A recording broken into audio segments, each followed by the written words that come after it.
출근길 하나님 말씀과 동행하는 출동큐티의 진기선 목사입니다. 오늘 우리가 묵상할 말씀은 예레미야 10장 17에서 25절인데요. 제가 낭독하겠습니다. 에워싸인 가운데 앉은 자여, 네 짐꾸러미를 이 땅에서 꾸리라. 여호와께서 이와 같이 말씀하시되, 보라, 내가 이 땅에 사는 자를 이번에는 내 던질 것이라. 그들을 괴롭게 하여 깨닫게 하리라 하셨느니라. 슬프다 내 상처여, 내가 중상을 당하였도다.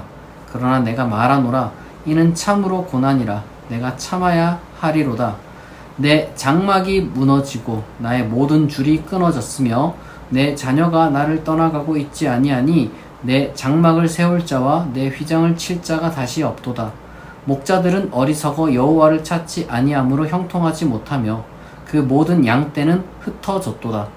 들을지어다 북방에서부터 크게 떠드는 소리가 들리니 유다 성읍들을 황폐하게 하여 승냥이의 거처가 되게 하리로다. 여호와여, 내가 알거니와 사람의 길이 자신에게 있지 아니하니 걸음을 지도함이 걷는 자에게 있지 아니하나이다. 여호와여, 나를 징계하옵시되 너그러이 하시고 진노로 하지 마옵소서. 주께서 내가 없어지게 하실까 두려워하나이다. 주를 알지 못하는 이방 사람들과 주의 이름으로 기도하지 아니하는 족속들에게 주의 분노를 부으소서. 그들은 야곱을 씹어 삼켜 멸하고 그의 거처를 황폐하게 하였나이다 하니라. 아멘. 오늘은 이 예레미야가 하나님께 기도하는 그런 내용을 좀 담고 있는데요. 사실 오늘 내용은 조금 되게 심오합니다. 무슨 말이냐면 두 가지를 동시에 말하고 있어요. 예레미야가 지금 예루살렘 백성이 당하는 어떤 그 괴로움을 목도하면서 물론 그들의 죄의 대가긴 하지만 어쨌거나 내 민족이 괴로움을 당하는 거니까 얼마나 이제 슬프고 정말 이 말 못할 고통을 이제 자기 속으로 지금 이렇게 되뇌이고 있겠어요.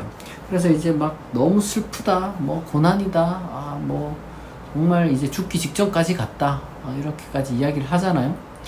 근데 한편으로는 하나님이 그렇게 하셨다 라고 이야기를 하고, 또 다른 한편으로는 하나님 이 일을 행하는, 그러니까 이 예루살렘을 괴롭게 하는 이방인들, 그러니까 바벨론 어떤 그 군대죠. 이 바빌론 군대를 하나님 벌하여 주시옵소서, 이렇게 동시에 말하고 있어요. 그러니까 지금 상황은 같아요. 상황은 하나인데 예루살렘이 멸망하는 상황이 하나예요. 이스라엘 민족이 이제 소위 말해서 전멸당하기 직전까지 완전 정말 망하는 어떤 그 상황은 하나인데, 한편으로는 지금 우리가 범죄해서 하나님이 우리를 버리셨다, 하나님이 우리를 징계하시고 있다, 하나님이 우리를 벌하시고 있다 라고 이야기를 하고, 똑같은 상황인데 근데 그 일이 이 바빌론 군대를 통해서 이루어졌잖아요. 그러니까 지금 예레미야는 뭐라고 하냐면, 하나님 우리를 싸매시고 고쳐주시고 대신에 저들은 완전히 그냥 하나님 그냥 그들에게 분노를 쏟아서 그들을 그냥 망하게 해달라. 예레미야가 그런 기도를 하고 있습니다. 그리고 우리가 이걸 어떻게 해석해야 될까요? 저는 이 해석은 어떻게 보면은 굉장히 인간으로서는 좀 자연스럽지 않나, 그렇게 생각을 합니다. 무슨 말이냐면, 사람이 고통을 당하게 되면요, 이 두 가지를 동시에 생각하게 될 수밖에 없어요. 한편으로는 내가 뭔가 잘못한 게 있나 싶기도 하고, 다른 한편은 왜 내가 잘못한 것도 없는데 이런 일이 일어나, 이 양가 감정이 왔다 갔다 합니다. 왜냐하면 우리 인간이라는 게 완벽하게 의인도 없고 완벽하게 악인도 없기 때문에 그런 것 같아요. 누가 봐도 의인이라는 그런 사람도 당연히 인간으로서 흠이 있고 그렇잖아요. 그리고 누가 봐도 악한 인간 같아도 어떻게 이제 사람이 100% 우리 인간 기준으로, 아무리 인간의 누구의 기준으로 본다 하더라도 100% 잘못된 인간만 있는 건 아니겠죠. 다만 우리가 봤을 때 더 도드라진 부분이 있으니까 이 사람을 봤을 때는 정말 거의 그냥 의인에 가깝다 라고 하는 거고, 저 사람을 봤을 때는 이건 정말 의로운 구석이란 하나도 없다라고 하지만 구석에 뭐 있을 수도 있는 거죠. 그러다 보니까 인간이 양가 감정이 생기는 건데, 중요한 건 그거보다 조금 더 나아가서 우리가 어떤 그 세상에서 겪는 고난을 바라볼 때 우리는 두 가지 감정을 동시에 이 예레미야를 통해서 배울 수가 있습니다. 첫 번째는 뭐냐면은, 우리는 언제나 겸손한 마음과, 그리고 또 우리가 지금 그 힘든 어떤 이 상황 속에서 자기 자신을 그래도 돌아보는 게 저는 중요하다고 생각해요. 왜냐하면 사람이 항상 바깥만 이 탓을 하게 되면 그것도 참 괴로운 거예요. 나는 완벽하게 의로운데 왜 세상은 나한테 이렇게 안 좋은 일만 일어나지? 라고 생각해봤자 좋을 게 없어요.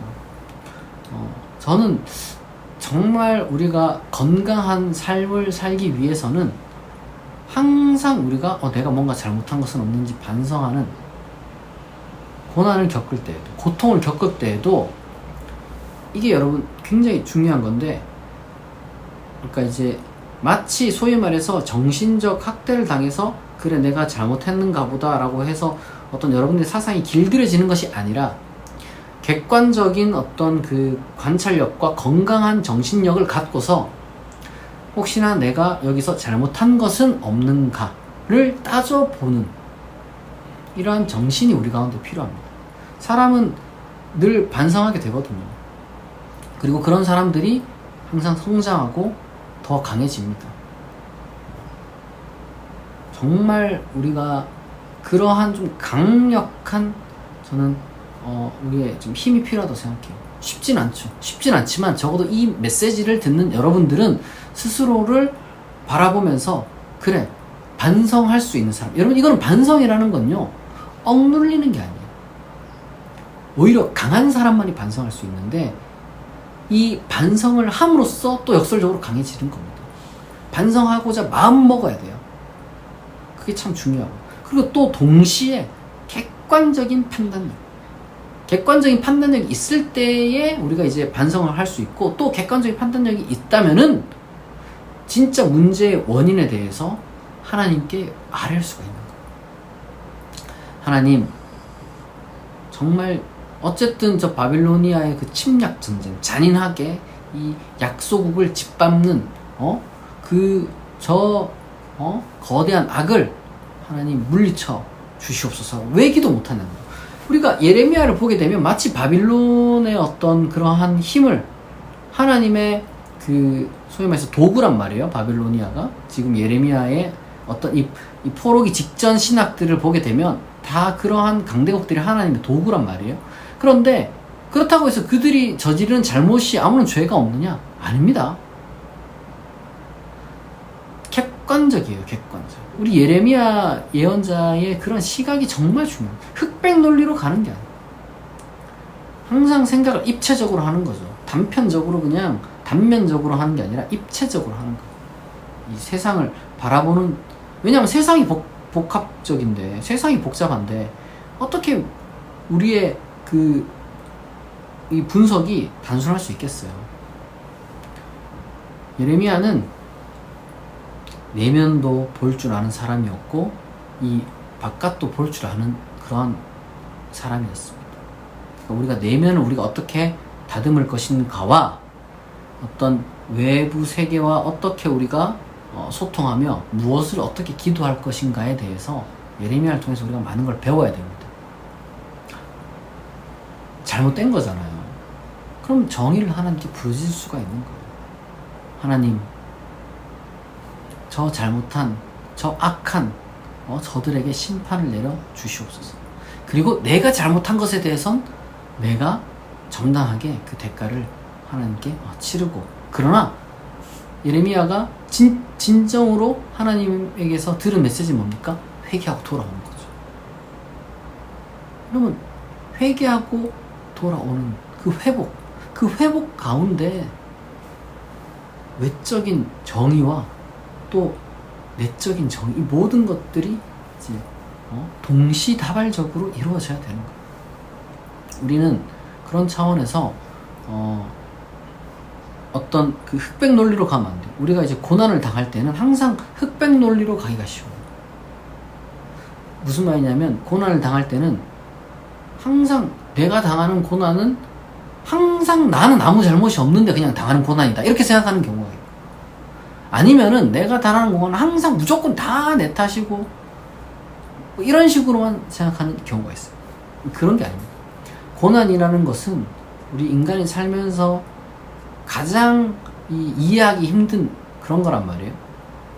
그렇기 때문에 오히려 그럴 때일수록 우리는 어떻게 하나님께 하나님 앞에서 우리가 어떤 태도를 취해야 되냐면, 우리가 우리 스스로를 돌아보고 하나님께 더 가까이 나아가고, 동시에 이 고난이 찾아오는 과정 중에 생겨나는 그 불의에 대해서 또 하나님께 우리가 요청할 수 있는 사람이 되어야 되는 거예요. 그럼 그게 성숙한 신앙이에요. 성숙한 신앙. 미성숙한 신앙은 하나만 찾는 거죠. 그냥 벌벌 떨면서 내가 잘못했습니다. 제발 나 좀 내가 이렇게 마치 100% 그냥 하나님을 무섭게만 바라보는 그런 신앙, 혹은 아주 그냥 하나님만 불의하다고 하는 그런 신앙. 바깥 세계의 잘못과 불의가 분명히 있는데 그건 안 보고 자꾸 하나님한테만 원망하고 하나님만 불의하다고 하는, 그러면서 막 소리 지르는, 둘 다 미성숙한 거예요. 예레미야를 보십시오. 예레미야는 하나님이 우리를 지금 괴롭게 하시는구나 라고 하면서 동시에 하나님 나를 징계하옵시되 너그러이 하시고 진노로 하지 마옵소서. 그러나 저 주를 알지 못하는 이 잔인한 저들에게는 정말 하나님의 진노를 쏟아 주시옵소서. 여러분, 이게 단순히 이스라엘 민족에 대한 편애, 특정 민족에 대한 편애, 특정 종교에 대한 편애를 이야기하는 게 아니라는 것을 여러분들이 잘 이 본문을 통해서 확인하실 수 있을 겁니다. 우리는 하나님께 선택받았으니까 덜 혼나고, 저들은 선택 못 받았으니까 박살이 나고, 이런 게 아니에요. 우리가 하나님을 믿는다는 것은 예레미야와 같이 성숙한 신앙을 갖는다는 것임을 의미하는 것이고, 우리가 그것을 잘 기억하면서 여러분들이 만약에 고난을 당한다 할지라도 항상 그런 억눌려서 뭐랄까 정말 하나님을 그저 그냥 공포의 신으로만 생각하거나, 아니면 하나님을 그저 그냥 이 무능하거나 불의한 신으로만 생각하는 것이 아니라, 오히려 우리 자신을 되돌아보면서 하나님 앞에서 우리의 연약한 점을 있는 그대로 내어놓고 우리를 조금 더 순결하게 의롭게 다듬어 달라고, 그리고 또한 잘못된 불의에 대해선 하나님이 역사해 달라고, 그런 어떤 믿음으로 기도할 수 있는 그런 성숙한, 정말 고난을 그런 어떤 신앙으로 우리가 이겨낼 수 있는, 그리고 또 견뎌낼 수 있는 그러한 그리스도인이 되기를 축복합니다. 기도하겠습니다. 하나님 아버지, 오늘은 예레미야를 통하여서 우리가 하나님 앞에서 어떤 신앙을 가져야 하는지 살폈습니다. 하나님, 우리가 고난과 고통이 찾아올 때에 그 가운데 우리 스스로를 돌아볼 수 있는 자 되게 하시고, 그리고 또한 동시에 우리가 이 불의에 대해서는 하나님께 또한 구원을 바라며 정의를 바라는 그런 기도할 수 있는 그러한 건강한 신앙, 성숙한 신앙을 가진 사람 되게 하옵소서. 감사드리며 예수 그리스도의 이름으로 기도합니다. 아멘. 여러분들이 지금 혹시 고난 가운데 있다면 하나님께서 그 고난 가운데 함께 하실 줄로 믿습니다. 그리고 여러분들의 모든 기도 제목이 다 가장 좋은 곳으로 응답될 줄 믿습니다. 오늘 또 금요일인데요. 여러분, 오늘 하루도 맡겨진 일, 하나님께서 여러분들에게 맡기신 일 정말 잘 감당하시길 바랍니다. 오늘 출동 큐티는 여기서 마치겠습니다. 내일 아침 6시에 다시 만나겠습니다.